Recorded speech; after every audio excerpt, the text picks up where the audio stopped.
Terima kasih kepada pengacara majlis yang mulia, yang saya kasihi dan hormati seluruh barisan pimpinan Pakatan Harapan, saudara-saudari dari Tanjung Piandang. Malai Wanakem, salam sejahtera, salam harapan, 各位交通的兄弟姐妹们，大家阿弥陀。Salam sejahtera, salam harapan saya ucapkan kepada semua. Terlebih dahulu bagi pihak parti saya, Demokratik Adil Peduli DAP, besok adalah Maulidur Rasul. Izinkan saya mengucapkan salam Maulidur Rasul bagi pihak DAP kepada seluruh umat Islam.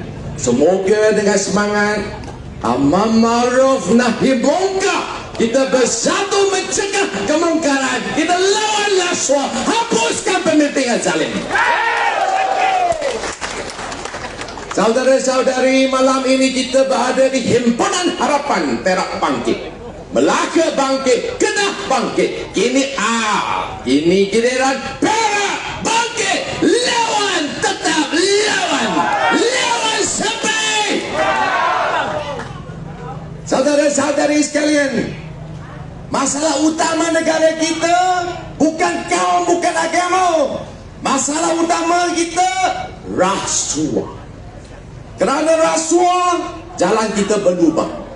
Orang mati atas jalan raya. Kerana rasuah, bangunan sekolah kita jadi dive, bangunan runtuh. Kerana rasuah, hospital tak cukup. Kerana rasuah, berbagai masalah. Sampai hari ini, kapal selam tak boleh selam. Kapal LCS, bayang pun tak nampak. Sampai kedaulatan tergadai, sistem pertahanan negara terjejas. Kerana pemimpin rasuah dan rakus. Di Pawagam ada Mak Kilau, di Barisan Nasional ada Mak Sakau. Tolak Mak Sakau, undi harapan. Tuan-tuan dan puan-puan, tadi kita dengar mantan Ketua Menteri Melaka, Saudara Adli, yang budiman dan beriman.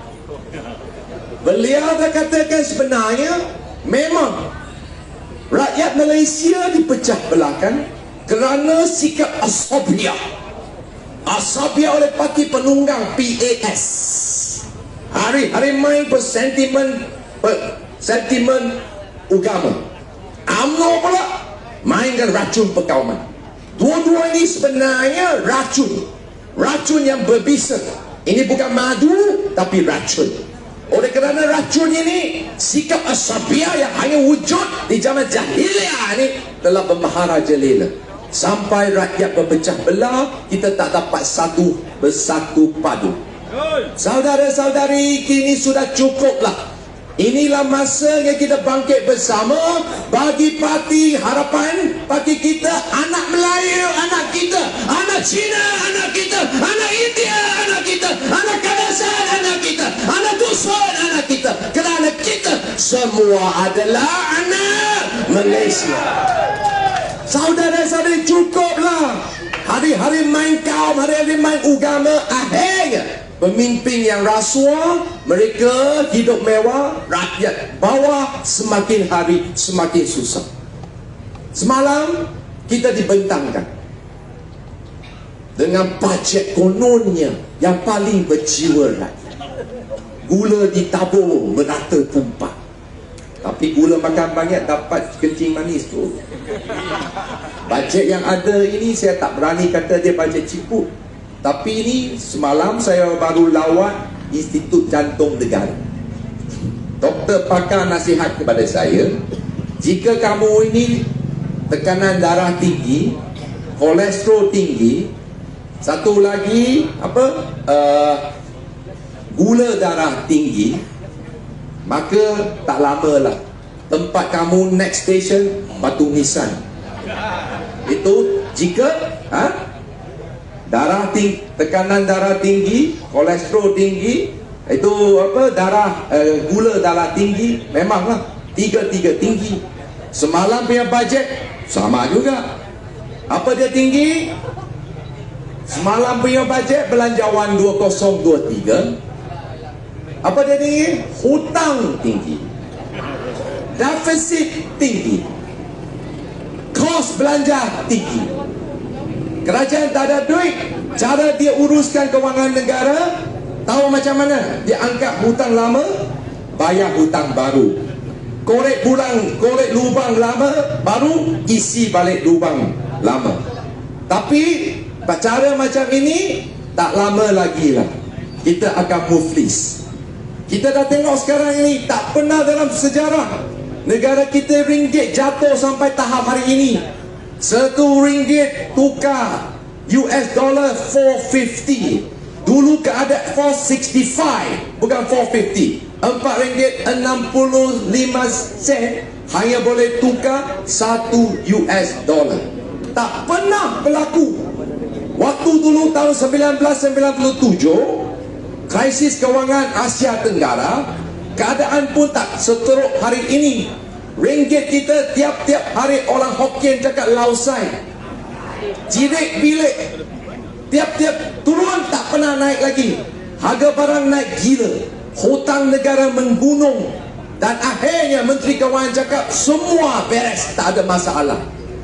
Tuan-tuan dan puan-puan, oleh kerana ringgit kita jatuh, tak payah kata banyak pun, hutang 1MDB tahun ini saja, per bulan depan, apabila pon 1MDB sampai masa, jumlah lebihan yang kita terpaksa tanggung untuk Najib Mak Sakau adalah lebihan 8 bilion ringgit lagi kita kena bayar untuk diri dia. Dia yang sapu, kita yang tanggung. Masih lagi ada orang yang sanggup mengundi pemimpin yang rasuah. Bila kerajaan rasuah, rakyat marah. Tapi sebenarnya jangan salahkan mereka. Kita salahkan siapa? Yang paling bermasalah adalah pengundi yang sudi mengundi, yang menyamun, yang rasuah, yang sakau. Betul tak?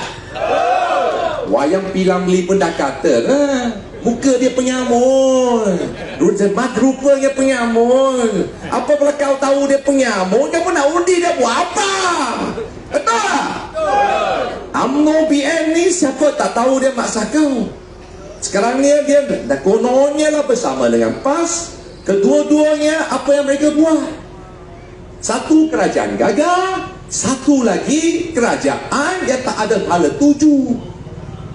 Sampai hari ini tempah 6 kapal. Indonesia tempah 14 kapal. Okey, tak sampai 5 tahun dah siap lah, dah hantar lah. Singapura tempah 8 kapal perang 2014. Tahun 2000 itu kapal semua sudah siap. Malaysia pun tempah juga. Tapi hari ini sampai hari semua parking dekat Lubuk. Kerajaan sudah bayar 6 bilion, tapi kapal bayang pun tak nampak. Sanggup ke? Beli helikopter pun macam ini, beli kapal pun macam ini. Sekarang ini jika bayangkan, waktu sekarang ini waktu perang, negara musuh kita serang kita. Oh, kita panggil tentera laut di Raja Malaysia, bangkitlah, lawanlah prajurit. Lepas tu Panglima Tentera datang, halo Encik, mana kapal aku? Kapal pun tak ada apa, macam mana nak perang, macam mana nak melindungi keselamatan negara kita. Oleh kerana itu, satu saja malam ini saya kata paling penting, depan mata kita pilihan raya akan datang. Kononnya Isnin Parlimen akan bubar. Semboyang sudah bunyi, kita kena bersiap sedia. Pastikan sanak saudara kita, anak-anak kita semua balik kampung keluar mengundi beramai-ramai untuk selamatkan negara kita. Pilihan raya kita kali ini ada 3 pilihan. Kita ada 3 orang calon Perdana Menteri. Calon pertama, jika PM menang, Perdana Menterinya bukan Ismail Sabri, Perdana Menterinya Ahmad Zahid Hamidi. Siapa sokong Ahmad Zahid Hamidi, tolong angkat tangan. Yelah, pucik satu pun tak ada. Ini dia, kita semua orang tahu perangai dia macam mana. Dia kata banjir pun seronok juga untuk buat PIU. Ini bermaksud mereka tak pernah kisah kesusahan rakyat. Yang mereka kisah kuasa, nawa nafsu. Sebab itu calon pertama BN. Yang undi BN jangan kesal. Perdana Menteri Ahmad Zahid. Yang kedua calon dia siapa? Perikatan Nasional. Siapa dia calon Perdana Menteri dia? Pengurusi dia Perdana Menteri Kerajaan Gagal, Tan Sri Mahyadin Yassin, yang dah terbukti sudah gagal. Betul? Kita dah bagi dia peluang, dia kunci ketika kita semua dekat rumah. Akhirnya hutang melampau, hidup jatuh, kerajaan gagal. Kita ada satu lagi pilihan. Pilihannya depan mata kita. Inilah dia insan manusia yang patut kita berikan peluang, iaitu calon Perdana Menteri Pakatan Harapan Dato' Sri Anwar Ibrahim. Mengapa saya sokong Dato' Sri Anwar? Kerana sekarang ini masalah ekonomi melambung. Yang kita perlukan seorang pemimpin yang betul-betul faham ekonomi. Hanyalah waktu Dato' Sri Anwar Ibrahim jadi Menteri Kewangan, Malaysia buat pertama terakhir membentangkan belanjawan lebihan. Orang kata ada untung, hari-hari untung, kadang-kadang untung, tak untung, tak untung, tak untung, pilih PN. Kadang-kadang untung, pilih Perikatan. Mau hari-hari untung, pilih Pakatan Harapan. Calon Perdana Menteri Dato' Sri Anwar Ibrahim, dialah satu-satunya Menteri Kewangan dipilih sebagai Menteri Kewangan terbaik di Asia. Najib pun pernah juga, tapi Najib dipilih sebagai Menteri Kewangan paling teruk di Asia. Yang ketiga, hanyalah waktu Dato' Sri Anwar Ibrahim jadi Menteri Kewangan. Pertumbuhan ekonomi negara setiap tahun 8%, 9%. 5-6 tahun berturut-turut. Pasaran saham negara kita melambung naik macam roket. Siapa beli saham, tak kira Amanah Saham Nasional, Amanah Saham Bumi Putra, beli counter TNB, terus naik banyak-banyak. Semua orang untung. Sebab itu kita perlukan seorang pemimpin yang betul-betul faham ekonomi. Itu lain bukan dari Dato' Sri Anwar Ibrahim, Perdana Menteri ke-10 untuk Malaysia ku yang tercinta ini. 3 pilihan dalam tangan kita semua. Sebenarnya makcik aneh tak gaji, berilah peluang. Sekarang ini di depan mata kita, siapa tak pernah jadi menteri, tak pernah jadi Perdana Menteri? Tun Dr. Mahathir dah 2 kali lah, cukup lah, betul?